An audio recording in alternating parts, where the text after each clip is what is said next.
Alright guys, welcome to IT Skills channel. My name is Aiden.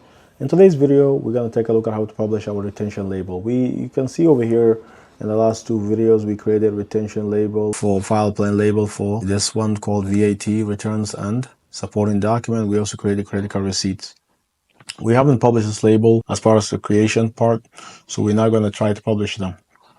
And obviously, if you don't know how to get here, it's simple. We have to run to solution, record management, then we're in file plan. That's how we got there. So now we're gonna publish it. How do we publish this?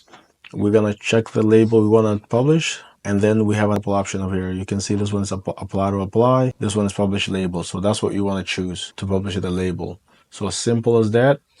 And then once you do publish it, then you can actually choose what locations to apply and go from there. So let's do that real quick. So click on this publish label, and obviously we're going to publish that one. That's fine. Hit next, and then here we have option to see static or adaptive. We're going to just do static because we haven't done anything to warrant that. And let me choose location.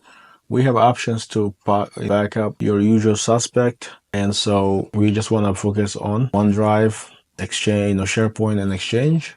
Nothing else at this point. We're going to hit next. We're going to name this new published label, just same thing. So we can keep an eye on it and keep it consistent naming.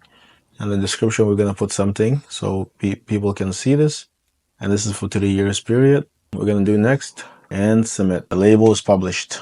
There you go. The label is published. That's how you go ahead and publish a label.